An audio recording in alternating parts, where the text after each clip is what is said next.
ಹೌದೇನಪ್ಪ, ಕಬ್ಬೆಲ್ಲ ಹಾಳಾಯ್ತಪ್ಪ ಹಾಗಿದ್ರೆ. ಛೇ, ಏನು ಆಸೆ ಇಟ್ಕೊಂಡಿರು ಏನು. ಹೋಗಲಿ ಬಿಡಪ್ಪ, ಇನ್ನೇನು ಮಾಡೋಕ್ಕಾಗುತ್ತೆ.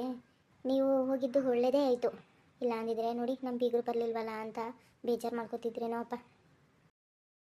ಅಮ್ಮ ಬೇರೆ ಪೇಟೆಗೆ ಹೋಗಿ ನಿಮ್ಮಪ್ಪ ಇಷ್ಟೊತ್ತಾದರೂ ಬಂದಿಲ್ವಲ್ಲ ಅಂತ ನನ್ನ ಜೊತೆ ಹೇಳ್ತಾ ಇದ್ರು. ಮನೆಗೆ ಹೇಳ್ಬಿಟ್ಟು ಹೋಗೋದಲ್ವಪ್ಪ ನೀವು? ಅಯ್ಯೋ ಗೌರಿ, ನಾನು ಹೋಗ್ತೀನಿ ಅಂತ ನನಗೇನೆ ಗೊತ್ತಿರಲಿಲ್ಲ ಕಣಮ್ಮ.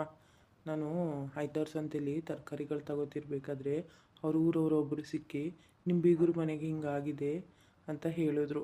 ಹಾಗಿದ್ರೆ ಬರೋದು ಬಂದಿದ್ದೀನಿ, ಈ ಕಡೆನೇ ಹೋಗಿ ನೋಡ್ಕೊಂಡು ಮಾತಾಡ್ಸ್ಕೊ ಬಂದುಬಿಡೋಣ, ಒಂದು ನನ್ನ ಕೈಲಾದಷ್ಟು ಸಮಾಧಾನ ಹೇಳ್ಬಿಟ್ಟು ಬರೋಣ ಅಂದ್ಬಿಟ್ಟು ಹೋದೆ. ಇಲ್ಲ ಅಂದಿದ್ರೆ ನಿಮ್ಗೆ ಹೇಳ್ದೆ ಹೋಗ್ತಿದ್ನಾ? ಹೋಗಲಿ ಬಿಡಿಯಪ್ಪ, ಹೋಗಿದ್ದು ಒಳ್ಳೆಯದೇ ಆಯಿತು. ಮನೇಲಿ ಎಲ್ಲರೂ ಇದ್ರಪ್ಪ ನೀವು ಹೋದಾಗ? ರೀ, ಹಾಗೆ ನಾವು ಶುಕ್ರವಾರ ಬರ್ತೀವಿ ಅಂತ ಹೇಳ್ಬಿಟ್ಟು ಬರೋರಿ. ಊರುಕ್ಕೋ ಹೇಳ್ಬಿಟ್ಟು ಬಂದಿದ್ದೇನೆ. ಶುಕ್ರವಾರ ಬರ್ತೀವಿ, ಒಳ್ಳೆ ದಿನ ಇದೆ, ಒಂದು 20 ಜನ ನಮ್ಮೂರವ್ರು ಕರ್ಕೊಂಡು ನಮ್ಮ ಸಂಬಂಧಿಕರು ಕರ್ಕೊಂಡು ಬರ್ತೇನೆ ಅಂತ ಹೇಳ್ಬಿಟ್ಟು ಬಂದೆ. ಯಾಕಂದರೆ ಅವರು ಎಲ್ಲ ಏರ್ಪಾಡು ಮಾಡ್ಕೋಬೇಕಲ್ವಾ. ಸರಿ, ಆಗಿದ್ರೆ ನಮ್ಮ ಸಂಬಂಧಿಕರಿಗೆ ನೀವು ಹೇಳ್ಬಿಟ್ಟು ಬನ್ನಿ.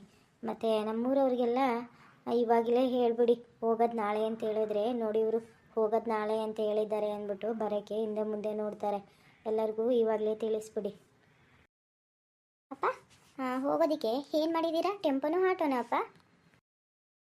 ಇನ್ನೂ ಏನೂ ನೋಡಿಲ್ಲ ಗೌರಿ, ಇವಾಗ ಹೋಗಿ ವಿಚಾರಿಸ್ತೇನೆ ತಡಿ. ಆಟೋ ಆದರೆ ಆಟೋ, ಇಲ್ಲ ಅಂದರೆ ಟೆಂಪೋದಲ್ಲಾದರೂ ಒಂದು 20 ಜನ ಹೋಗಂಗೆ ನೋಡ್ತೇನೆ. ಎಲ್ಲ ಕಡೆ ನಾನು ಒಬ್ಬನೇ ಓಡಾಡಬೇಕು ನೋಡು. ಚಂದ್ರು ಎಲ್ಲೋದ್ನೋ, ಯಾವ ಕೆಲಸನೂ ಸರಿಯಾಗಿ ಮಾಡೋದಿಲ್ಲ. ಅವನು ಅಷ್ಟು ಇಷ್ಟು ಮಾಡಿದ್ರೆ ನನಗೂ ಸ್ವಲ್ಪ ಸಹಾಯ ಆಗುತ್ತೆ. ಒಬ್ಬನೇ ಓಡಾಡೋದು ತಪ್ಪುತ್ತೆ. ಹೌದಪ್ಪ, ಚಂದ್ರು ನಿಮಗೆ ಸ್ವಲ್ಪ ಸಹಾಯ ಮಾಡಿದ್ರೆ ಆಗುತ್ತೆ. ಅವನೆಲ್ಲಿ ಮಾಡ್ತಾನೆ ಹೇಳಿ, ಬರೀ ಅವನ ಸ್ನೇಹಿತರ ಜೊತೆ ಸುತ್ತೋದೇ ಆಗುತ್ತೆ. ಸರಿ, ಇವಾಗ ನೀವು ಹೋಗಿ ಊರವ್ರಿಗೆಲ್ಲ ಹೇಳ್ಬಿಟ್ಟು ಬನ್ನಿ. ಹೋಗಿ ಹಿಂಗೆ ಕೂತ್ಕೊಂಡು ಮಾತಾಡೋದು ಬೇಡ.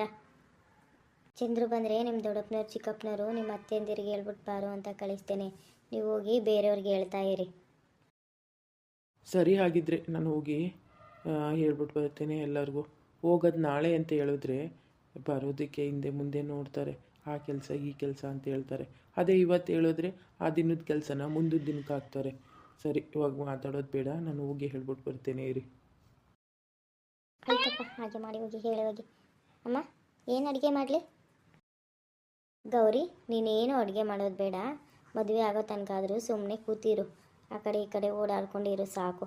ಅಡುಗೆ ಮಾಡೋದೇನು ನಾನೇ ಮಾಡ್ತೇನೆ. ನನಗೂ ಸುಮ್ಮನೆ ಕೂತ್ಕೊಳ್ಳೋಕ್ಕೆ ಬೋರ್ ಆಗುತ್ತಮ್ಮ. ನಾನು ಏನಾದರೂ ಕೆಲಸ ಮಾಡ್ತೀನಿ, ಬನ್ನಿ ನಿಮಗೆ ಸ್ವಲ್ಪ ಸಹಾಯ ಮಾಡ್ತೇನೆ. ಗೌರಿ, ಅಡುಗೆ ಏನು ಮಾಡೋದು ಬೇಡ, ನಾನು ಮಾಡ್ತೇನೆ. ಸ್ವಲ್ಪ ಬಟ್ಟೆಗಳಿದೆ, ಅದನ್ನು ಮಡಚಿ ಬೀರುಗೆ ಹಾಕ್ಬಿಡಮ್ಮ. ಆಯಿತು ಬಿಡಮ್ಮ, ಎಲ್ಲರ ಬಟ್ಟೆಗಳನ್ನು ಮಡಚಿ ಬೀರುಗೆ ಹಾಕ್ತೀನಿ. ನೀವು ಹೋಗಿ ಅಡುಗೆ ಮಾಡ್ತೀರಿ. ಗೌರಮ್ಮ, ಗೌರಿ, ಬೆಕ್ಕಕ್ಕೆ ಸ್ವಲ್ಪ ಹಾಲು ಹಾಕಮ್ಮ.